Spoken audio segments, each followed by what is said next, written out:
Assalamualaikum warahmatullahi wabarakatuh.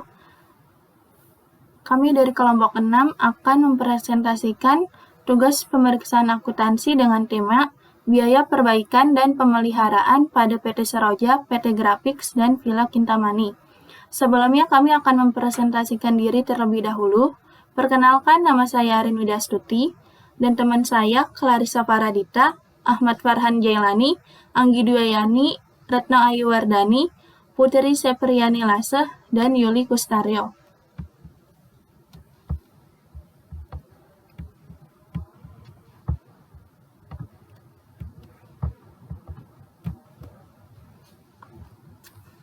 Pendahuluan. Pemeriksaan pada laporan keuangan perusahaan oleh pihak ketiga yaitu auditor sebagai pihak yang dianggap independen dan memiliki profesionalisme yang tinggi merupakan salah satu kebijakan yang selalu ditempuh oleh pihak perusahaan. Audit adalah jasa profesi yang dilakukan oleh kantor akuntan publik dan dilaksanakan oleh seorang auditor sebagai jasa pelayanan. Standar profesi akuntan publik mengharuskan dibuatkannya laporan di setiap kali melakukan audit. Kantor akuntan publik dapat menerbitkan berbagai laporan audit sesuai dengan keadaan. Oleh karena itu, auditor harus meningkatkan kinerjanya agar dapat menghasilkan produk audit yang dapat diandalkan bagi pihak yang membutuhkan. Guna peningkatan kinerja, hendaknya auditor memiliki sikap profesional dalam melaksanakan audit atas laporan keuangan. Untuk dapat mencapai kualitas relevan dan reliabel, maka laporan keuangan perlu diaudit oleh auditor untuk memberikan jaminan kepada pemakai bahwa laporan keuangan tersebut telah disusun sesuai dengan kriteria yang ditetapkan, yaitu standar akuntansi keuangan yang berlaku di Indonesia.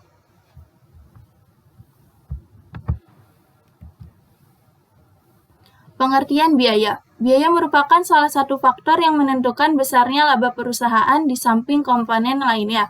Karena pengertian akan konsep biaya sangat penting, biaya didefinisikan sebagai pengorbanan sumber ekonomi dalam rangka memperoleh barang atau jasa. Penggolongan biaya adalah proses pengelompokan secara sistematis atas keseluruhan elemen-elemen yang ada ke dalam golongan-golongan yang lebih ringkas untuk memberikan informasi yang lebih punya arti atau lebih penting. Kebutuhan informasi yang berbeda-beda menimbulkan konsep beban yang berbeda-beda untuk berbagai tujuan. Jika tujuan manajemen berbeda, maka diperlukan cara penggolongan biaya yang berbeda pula. Penggolongan biaya menurut objek pengeluaran. Penggolongan ini merupakan penggolongan yang paling sederhana. Misalnya, nama objek pengeluaran adalah bahan bakar, maka semua pengeluaran yang berhubungan dengan bahan bakar disebut biaya bahan bakar. Penggolongan biaya menurut fungsi pokok dalam perusahaan. Penggolongan biaya menurut fungsi pokok dalam perusahaan. Dalam perusahaan manufaktur, ada 3 fungsi pokok yaitu fungsi produksi, fungsi pemasaran, dan fungsi administrasi dan umum. Oleh karena itu, dalam perusahaan manufaktur, biaya dapat digolongkan menjadi 3 kelompok. Yang pertama ada biaya produksi, merupakan biaya-biaya yang terjadi untuk mengolah bahan baku menjadi barang jadi yang siap untuk dijual. Kedua ada biaya pemasaran, yaitu biaya yang terjadi untuk melaksanakan kegiatan pemasaran produk. Dan biaya administrasi dan umum merupakan biaya-biaya yang mengkoordinasi kegiatan produksi dan pemasaran produk.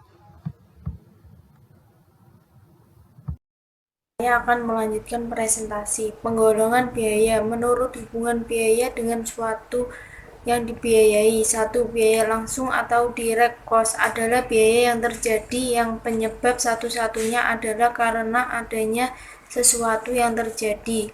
Biaya tidak langsung atau indirect cost adalah biaya yang terjadi tidak hanya disebabkan oleh sesuatu yang dibiayai. Penggolongan biaya menurut perilaku dalam hubungan dengan perubahan volume kegiatan.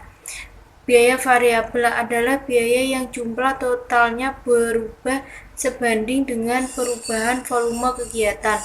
Biaya semi variabel adalah biaya mengenai kegiatan sebanding dengan perubahan volume kegiatan. Biaya semi variabel mengandung unsur biaya tetap dan unsur biaya variabel. Biaya semi fixed adalah biaya yang tetap untuk tingkat volume kegiatan tertentu dan berubah dengan jumlah yang konstan pada volume produksi tertentu. Biaya tetap adalah biaya yang jumlah totalnya tetap dalam kisar volume biaya tertentu. Penggolongan biaya atas dasar jangka waktu manfaatnya. Satu, pengeluaran modal atau capital expenditure adalah biaya yang mempunyai manfaat lebih dari satu periode akuntansi. Pengeluaran pendapatan atau revenue expenditure adalah biaya yang hanya mempunyai masa manfaat dalam periode akuntansi terjadinya pengeluaran tersebut. Pengertian biaya pemeliharaan dan perbaikan. Pemeliharaan dan perbaikan mempunyai peran yang sangat penting menentukan dalam kegiatan proses produksi pada suatu perusahaan, karena aktivitas pemeliharaan dan perbaikan menentukan tingkat kelancaran dan efisiensi produksi. Untuk menjamin kelangsungan kegiatan produksi dan menjaga fasilitas atau peralatan tetap baik, diperlukan kegiatan pemeliharaan perusahaan yang teratur, antara lain kegiatan pengecekan, perbaikan atau reparasi atas kerusakan yang ada serta penggantian spare part yang terdapat pada fasilitas tersebut. Dapat disimpulkan bahwa biaya pemeliharaan dan perbaikan biasanya merupakan biaya langsung departemen, walaupun mungkin berasal dari departemen pemeliharaan. Biaya pemeliharaan dan perbaikan tersebut antara lain berupa biaya suku cadang atau spare part, biaya bahan habis pakai atau factory supplies, dan biaya lainnya. Adapun tujuan utama dari kegiatan pemeliharaan pada umumnya untuk menjamin kegiatan produksi dapat berjalan sesuai dengan yang direncanakan, untuk menjaga kualitas produk berada pada tingkat yang tetap, meningkatkan efisiensi dan biaya pemeliharaan, untuk menjaga agar fasilitas peralatan yang dimiliki perusahaan dapat dipergunakan sesuai masa manfaat yang diperkirakan. Jenis-jenis pemeliharaan. Menurut Asauri, kegiatan pemeliharaan atau maintenance dalam suatu perusahaan dapat dibedakan dalam dua jenis, yaitu satu, preventive maintenance adalah kegiatan perawatan atau pemeliharaan yang dilakukan untuk mencegah timbulnya kerusakan-kerusakan yang tidak terduga dan menemukan kondisi atau keadaan yang dapat menyebabkan kerusakan fasilitas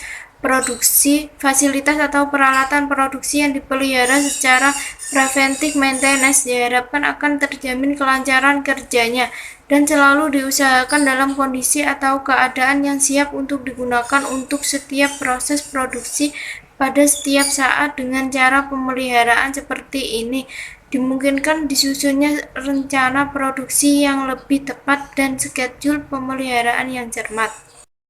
Dalam prakteknya, preventive maintenance dapat dibedakan dalam dua cara, yaitu routine maintenance, kegiatan perawatan yang dilakukan secara rutin, misalnya setiap hari. Kegiatan pemeliharaan yang dapat dikategorikan dalam jenis pemeliharaan ini adalah pembersihan fasilitas atau peralatan dan lain-lain.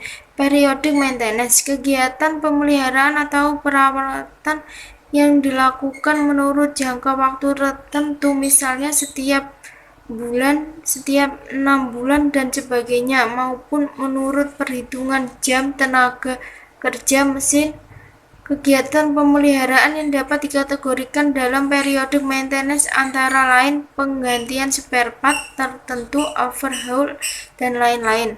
Corrective maintenance adalah kegiatan perawatan atau pemeliharaan yang dilakukan setelah terjadinya kerusakan, kelainan pada mesin atau fasilitas yang dimiliki perusahaan. Maksudnya dilakukan corrective maintenance adalah agar fasilitas atau mesin yang dimiliki oleh perusahaan kembali berfungsi secara baik.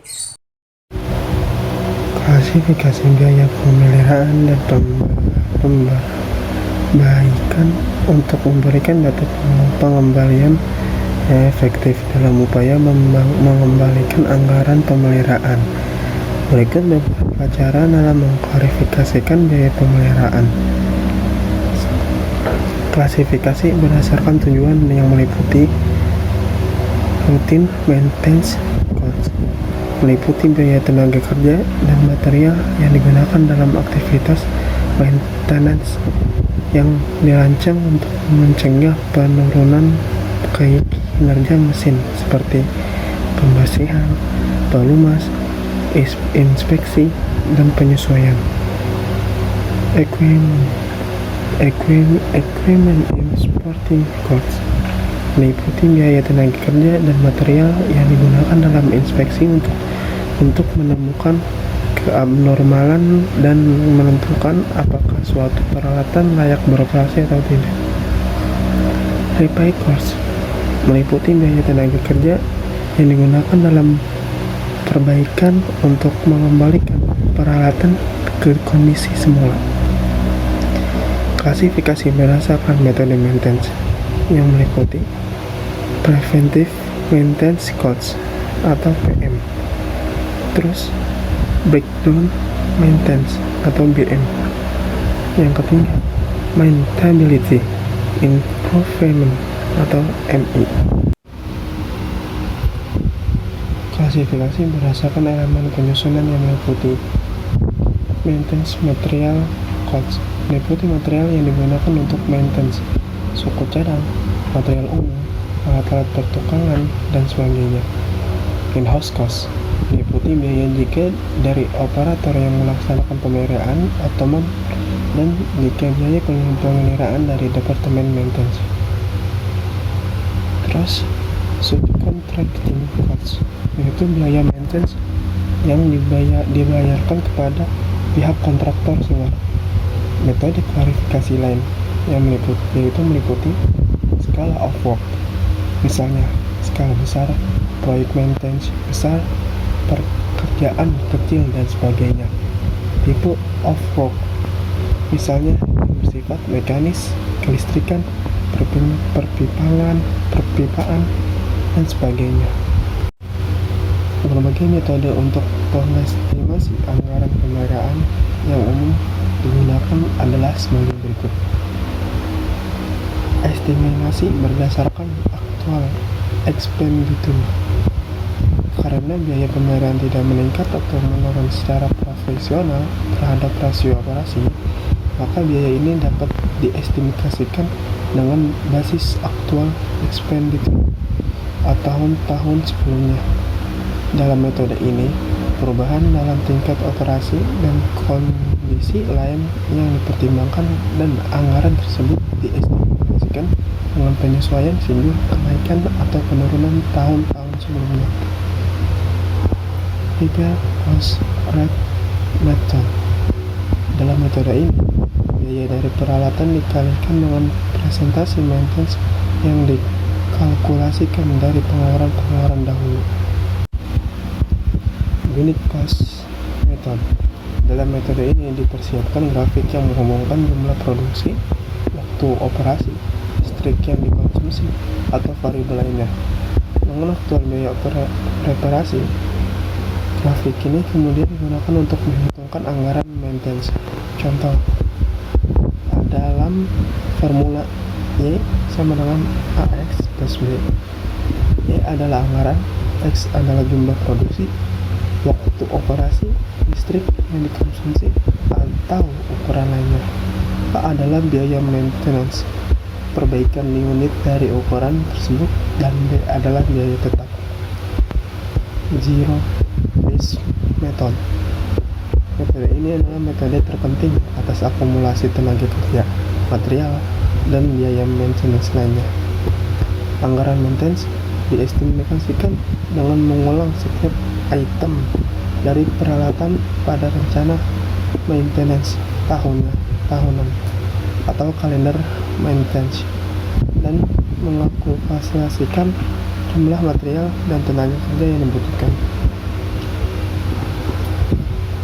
Mixed method, metode campuran dari keempat metode di atas. Untuk terwujudnya aktivitas pengendalian yang aktif, maka perlu adanya suatu pengendalian anggaran maintenance atau maintenance budget control. Hal ini bertujuan agar target untuk mengembalikan aktivitas manajemen anggar periode atau tahun fiskal bersangkutan dapat dicapai. Kegiatan pemeliharaan adalah kegiatan yang dilakukan oleh entitas atau perusahaan komersial dalam pemeliharaan dan pemeliharaan semua fasilitas-fasilitas dan peralatan untuk tetap dalam kondisi baik. Oleh karena itu, kegiatan pemeliharaan sangat penting dalam manajemen produksi karena mereka menentukan keberhasilan atau kegagalan perusahaan dalam mencapai tujuan bisnis. Tujuan kegiatan pemeliharaan yang pertama, kemampuan produksi dapat memenuhi kebutuhan sesuai dengan perencanaan produksi. Mempertahankan kualitas pada tingkat yang tepat untuk memenuhi kebutuhan produk yang sama dan kegiatan produksi yang tidak terganggu. Yang kedua, memperpanjang usia penggunaan aset yang berupa mesin-mesin dan peralatan yang dimiliki oleh perusahaan. Dan yang ketiga, untuk membantu mengurangi penggunaan yang tidak perlu. Penyimpanan dan pemeliharaan modal yang diinvestasikan perusahaan dalam waktu yang ditentukan sesuai dengan kebijakan investasi perusahaan. Fungsi pemeliharaan. Menurut pendapat Agus Ahyari, fungsi pemeliharaan adalah untuk memperpanjang umur ekonomis mesin dan peralatan produksi yang ada, dan memastikan bahwa mesin dan peralatan produksi selalu dalam kondisi sempurna dan siap digunakan untuk proses produksi. Manfaat yang dapat diperoleh melalui perawatan yang baik dari mesin. Yang pertama, mesin dan peralatan produksi perusahaan yang bersangkutan akan dapat digunakan dalam jangka waktu yang lebih panjang. Yang kedua, pelaksanaan proses produksi dalam perusahaan akan berjalan dengan lancar. Yang ketiga, dapat menghindari diri sendiri atau dapat mengurangi kemungkinan kerusakan yang signifikan dari mesin dan peralatan produksi selama operasi proses produksi. Kegiatan-kegiatan pemeliharaan. Kegiatan pemeliharaan dalam suatu perusahaan menurut Manahan P. Tampu-Bolon meliputi berbagai kegiatan sebagai berikut. Yang pertama, inspeksi atau inspection adalah untuk menentukan apakah perusahaan selalu memiliki peralatan atau fasilitas produksi yang baik untuk menjamin kelancaran proses produksi.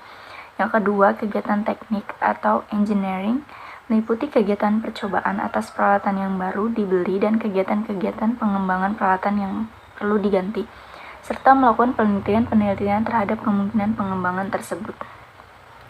Yang ketiga, kegiatan produksi atau production merupakan kegiatan konservasi yang sebenarnya produk pemeliharaan dan perbaikan mesin dan peralatan.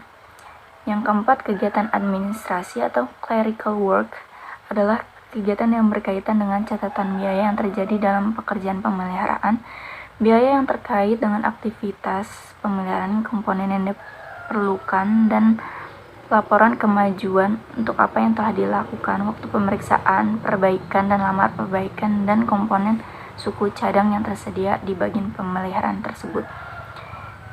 Dan yang kelima yaitu pemeliharaan bangunan atau housekeeping, merupakan kegiatan untuk menjaga agar bangunan gedung tetap terpelihara dan terjamin kebersihannya. Jenis-jenis pemeliharaan. Biaya langsung, biaya tenaga kerja pemeliharaan, tenaga yang melakukan pemeliharaan, baik perbaikan mesin atau fasilitas peralatan yang rusak maupun pada saat pemeliharaan pencegahan dibayar untuk melakukan pekerjaannya. Upah yang dibayarkan ini menjadi biaya tenaga kerja pemeliharaan. Biaya pembelian komponen penggantian. Ada kalanya suatu komponen tidak dapat diperbaiki lagi tetapi harus diganti. Biaya pembeliannya merupakan biaya pembelian penggantian komponen. Biaya tidak langsung, biaya tenaga kerja produksi atau operator. Upah operator tetap akan dibayar oleh perusahaan walaupun tidak bekerja atau menganggur karena mesin sedang mendapatkan pemeliharaan atau perbaikan kerusakan. Depresiasi mesin atau fasilitas peralatan. Investasi tinggi untuk pembelian fasilitas peralatan akan menjadi elemen biaya depresiasi yang percuma apabila fasilitas peralatan tersebut mengalami kerusakan atau tidak dapat melakukan operasionalnya. Depresiasi atau penyusutan merupakan harga modal yang hilang pada suatu peralatan yang disebabkan oleh umur pemakaian. Keuntungan yang tidak dapat diperoleh, hal ini merupakan biaya tidak langsung berupa hilangnya kesempatan memperoleh keuntungan sesuai dengan yang direncanakan. Pengertian auditing. Menurut Sukrisno Agus, auditing adalah suatu pemeriksaan yang dilakukan secara kritis dan sistematis oleh pihak yang independen terhadap laporan keuangan yang telah disusun oleh manajemen beserta catatan pembukuan dan bukti-bukti pendukungnya dengan tujuan untuk dapat memberikan pendapat mengenai kewajaran laporan keuangan tersebut. Jenis-jenis audit. Jika ditinjau dari luasnya pemeriksaan, maka jenis-jenis audit dapat dibedakan.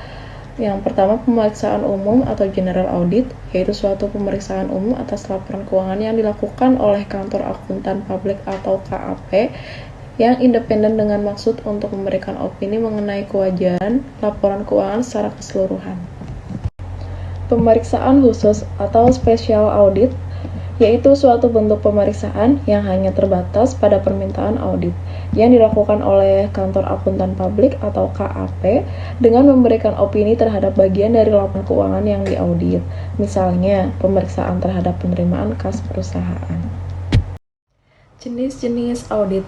Yang pertama ada audit operasional atau manajemen audit, yaitu suatu pemeriksaan terhadap kegiatan operasi suatu perusahaan, termasuk kebijakan akuntansi dan kebijakan operasional yang telah ditetapkan oleh manajemen, dengan maksud untuk mengetahui apakah kegiatan operasi telah dilakukan secara efektif, efisien, dan ekonomis. Pemeriksaan ketaatan atau compliance audit, yaitu suatu pemeriksaan yang dilakukan untuk mengetahui apakah perusahaan telah mentaati peraturan-peraturan dan kebijakan yang berlaku, baik yang ditetapkan oleh pihak intern perusahaan maupun pihak ekstern perusahaan. Pemeriksaan intern atau internal audit, yaitu pemeriksaan yang dilakukan oleh bagian internal audit perusahaan yang mencakup laporan keuangan dan catatan akuntansi perusahaan yang bersangkutan serta ketaatan terhadap kebijakan manajemen yang telah ditentukan. Audit komputer atau komputer audit, yaitu pemeriksaan yang dilakukan oleh kantor akuntan publik atau KAP terhadap perusahaan yang melakukan proses data akuntansi dengan menggunakan sistem Electronic Data Processing atau EDP. Berdasarkan kelompok atau pelaksanaan audit, maka jenis audit dibagi menjadi 4. Yang pertama, auditor ekstern. Independen bekerja untuk kantor akuntan publik yang statusnya di luar struktur perusahaan yang mereka audit. Umumnya, auditor ekstern menghasilkan laporan atas financial audit. Auditor intern. Auditor intern bekerja untuk perusahaan yang mereka audit. Laporan audit manajemen umumnya berguna bagi manajemen perusahaan yang diaudit. Oleh karena itu, tugas internal auditor biasanya adalah audit manajemen yang termasuk jenis compliance audit. Auditor pajak. Auditor pajak bertugas melakukan pemeriksaan ketaatan wajib pajak yang diaudit terhadap undang-undang perpajakan yang berlaku. Auditor pemerintah. Tugas auditor pemerintah adalah menilai kewajaran informasi keuangan yang disusun oleh instansi pemerintahan. Di samping itu, audit juga dilakukan untuk menilai efisiensi, efektivitas, dan ekonomisasi operasi program dan penggunaan barang milik pemerintah. Dan sering juga audit atas ketaatan pada peraturan yang dikeluarkan pemerintah. Manfaat auditing bagi pihak yang diaudit. Pertama, menambah integritas suatu laporan keuangannya sehingga laporan tersebut bisa dipercaya untuk kepentingan pihak luar entitas seperti pemegang saham, kreditor, pemerintah, dan sebagainya. Kedua, mencegah dan menemukan fraud yang dapat dilakukan oleh manajemen perusahaan yang diaudit bagi anggota lain dalam dunia usaha. Pertama, memberikan dasar yang lebih meyakinkan para kreditur atau para rekanan untuk dapat mengambil keputusan pemberian kredit. 2. Memberikan suatu dasar yang terpercaya kepada para investor dan calon investor untuk bisa menilai prestasi investasi dan kepengurusan manajemen bagi badan pemerintah dan orang-orang yang bergerak di bidang hukum. Pertama, memberikan tambahan kejelasan yang sangat independen tentang ketelitian dan jaminan suatu laporan keuangan. 2. Memberikan sebuah dasar yang independen kepada mereka yang bergerak di bidang hukum untuk dapat mengurus harta warisan dan harta titipan, menyelesaikan suatu masalah dalam kebangkrutan dan insolvensi, dan menentukan suatu pelaksanaan perjanjian persekutuan dengan cara semestinya. Tujuan audit. Pertama, kelengkapan. Audit bertujuan guna meyakinkan bahwa seluruh transaksi yang sudah dicatat atau ada dalam jurnal secara aktual telah dimasukkan. 2. Ketepatan. Audit juga berguna untuk memastikan transaksi dan saldo perkiraan yang ada telah dicatat berdasarkan jumlah yang benar, perhitungan yang benar, diklasifikasikan, dan dicatat dengan tepat. 3. Eksistensi. Audit ini juga bertujuan guna memastikan bahwa semua harta dan kewajiban yang sudah tercatat mempunyai eksistensi atau kejadian pada tanggal tertentu, jadi transaksi tercatat tersebut harus benar-benar telah terjadi dan tidak fiktif. 4. Penilaian. Audit digunakan untuk dapat memastikan bahwa prinsip-prinsip akuntansi yang berlaku umum telah diterapkan dengan benar. 5. Klasifikasi. Selain itu, audit juga bertujuan untuk dapat memastikan bahwa transaksi yang dicantumkan dalam jurnal diklasifikasikan dengan tepat. 6. Ketepatan. Audit bertujuan guna memastikan bahwa semua transaksi yang dicatat pada tanggal yang benar, rincian dalam saldo akun sesuai dengan angka-angka buku besar, dan penjumlahan saldo sudah bisa dilakukan dengan tepat. 7. Pisah batas. Audit ini bertujuan untuk dapat memastikan bahwa transaksi-transaksi yang dekat tanggal neraca dicatat dalam periode yang tepat. Terakhir, pengungkapan. Audit ini pula bertujuan guna meyakinkan bahwa suatu saldo akun dan persyaratan pengungkapan yang berkaitan telah disajikan dengan wajar dalam suatu laporan keuangan dan dijelaskan dengan wajar dalam isi dan catatan kaki laporan tersebut. Pengertian dan proses kapitalisasi. Kapitalisasi adalah upaya untuk memasukkan investasi bagi perusahaan. Kapitalisasi terdiri dari modal saham, obligasi, pinjaman, cadangan gratis, dan lain-lain. Kapitalisasi merupakan investasi permanen di perusahaan, tidak termasuk pinjaman jangka panjang. Kapitalisasi berbeda dengan struktur modal. Jika struktur modal adalah istilah yang luas dan berkaitan dengan aspek kualitatif keuangan, maka kapitalisasi adalah istilah yang sempit dan berkaitan dengan aspek kuantitatif. Berikut proses kapitalisasi. Berikut adalah faktor-faktor yang perlu dipertimbangkan untuk mendeterminasi apakah suatu pengelolaan di masa penggunaan aktiva dibebankan atau dikapitalisa. Pertama, tingkat keseringan. Jika jenis pengeluaran tersebut sering terjadi dan sifatnya rutin atau repetitif, sebaiknya pengeluaran tersebut dibiayakan saja. 2. Materialitas. Jika pengeluaran tersebut sifatnya material, maka sebaiknya dikapitalisasi. Jika tidak, berarti dibebankan. Atau silakan diukur dengan membandingkan antara pengeluaran yang terjadi dengan harga perolehan aktivanya. 3. Lama manfaat. Jika pengeluaran tersebut diperkirakan akan memberikan manfaat lebih dari 1 tahun buku, maka sebaiknya dikapitalisasi. Jika hanya 1 tahun buku atau kurang, sebaiknya dibebankan di periode yang sama. Terakhir, pengaruhnya terhadap umur ekonomis atau kapasitas. Jika pengeluaran tersebut diperkirakan akan menambah umur ekonomis atau meningkatkan kapasitas, maka sebaiknya dikapitalisasinya. Begitu juga sebaliknya. 3.1 Studi kasus perbaikan dan pemeliharaan kendaraan PT Seroja. Di bawah ini adalah biaya perbaikan dan pemeliharaan yang dikeluarkan oleh PT Seroja selama tahun 2016 sebagai berikut. Tanggal 17.04.2016 dengan nomor bukti BK15-5-16 servis 3 buah mobil direksi sebesar ARP 100.000. Jadi jumlahnya Rp300.000. Pada tanggal 6 Juni 2016 dengan nomor bukti BK 22-6 dan _2016 reparasi luar biasa mobil BMW nomor polisi B321 SA dengan biaya Rp3 juta. Pada tanggal 9 Oktober 2016 dengan nomor bukti BK32-10-16 servis 2 buah truk A sebesar Rp75.000. Jadi total Rp 150. Lain-lain sebesar Rp 1.500.000.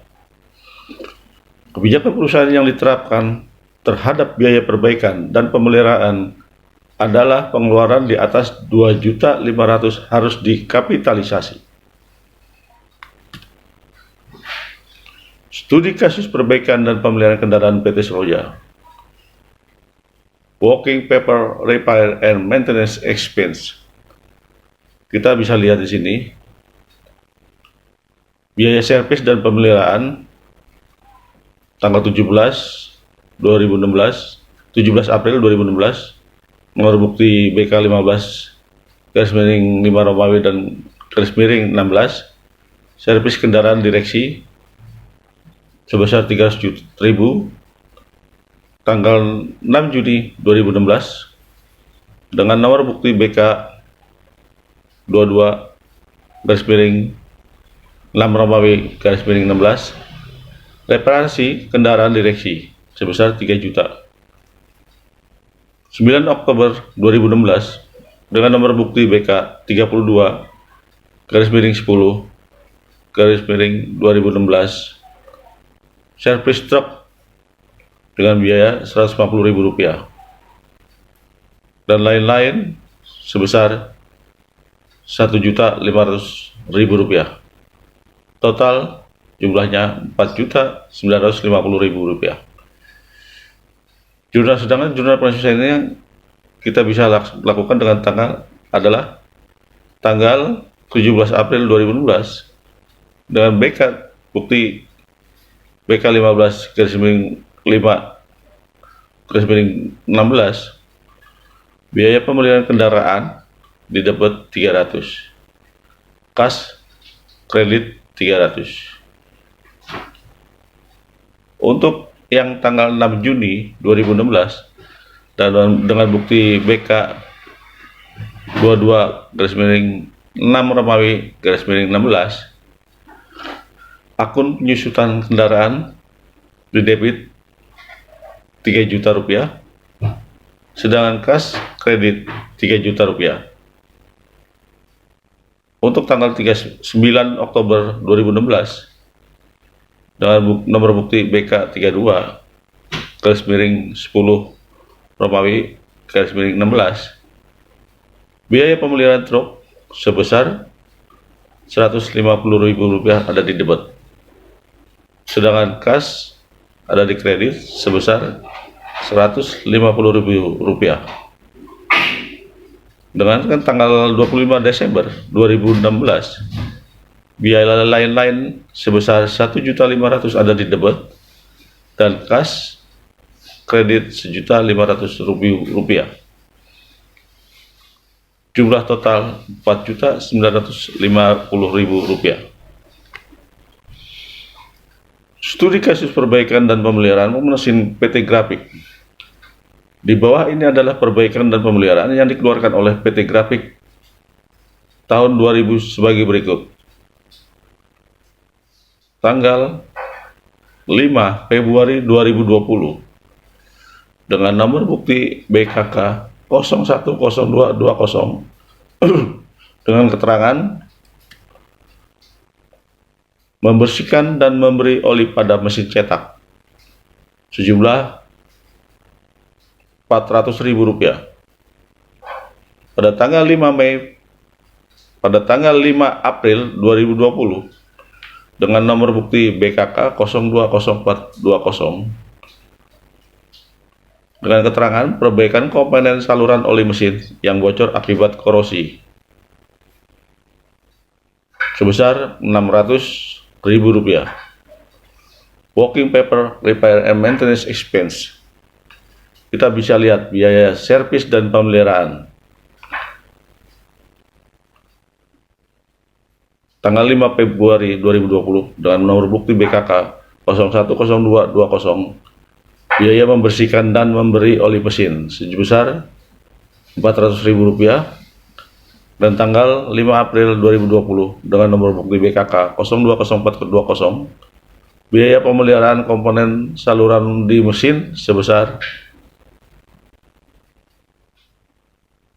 Rp600.000. Jadi jumlahnya Rp1.000.000.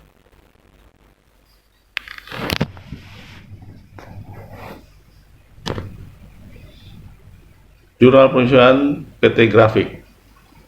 Jadi jurnal penyesuaiannya tanggal 5 Februari 2020 dengan nomor bukti BKK 010220, biaya pemeliharaan kas debet Rp400.000 dan kas di kredit Rp400.000. Pada tanggal 5 April 2020 dengan nomor bukti BKK 020420, akun penyesuaian mesin Rp600.000 di debit, sedangkan kas Rp600.000 di kredit.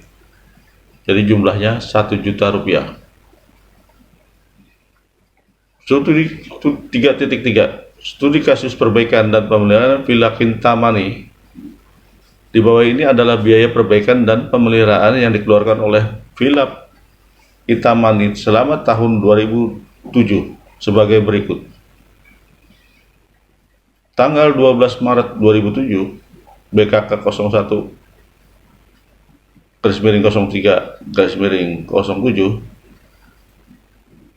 dengan pengerjaan pengecatan villa sebesar Rp750.000. Sedangkan pada tanggal 19 Juli 2020 dengan nomor bukti BKK 010/07/07 perbaikan restoran villa dengan jumlah Rp5 juta. Kebijakan perusahaan yang diterapkan terhadap biaya perbaikan dan pemeliharaan adalah setiap pengeluaran di atas Rp4 juta harus dikapitalisasi. Working paper repair and maintenance expense.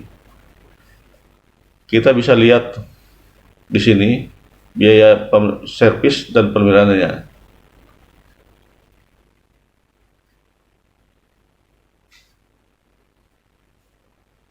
Tanggal 5 Februari 2007, nomor bukti BKK 0307, biaya pengecatan villa sebesar Rp7 juta, dan 19 Juli 2007, nomor bukti BKK 020420, biaya memperbaiki restoran villa Rp5 juta. Jadi jumlahnya sebesar Rp5.700.000. Jurnal penyesuaiannya adalah tanggal 5 Februari 2007, nomor bukti BKK 001/03/07, biaya pemeliharaan bangunan sebesar Rp700.000 di debit, sedangkan kas kredit Rp700.000. Pada tanggal 19 Juli 2007 dengan nomor bukti BKK 010/0707, akun penyusutan bangunan didapat sebesar Rp5 juta, sedangkan kas sebesar Rp5 juta di kredit. Jadi jumlah total sebesar Rp5.700.000. Demikian dari kelompok 6 yang bisa kami sampaikan. Kurang lebih mohon maaf. Assalamualaikum warahmatullahi wabarakatuh.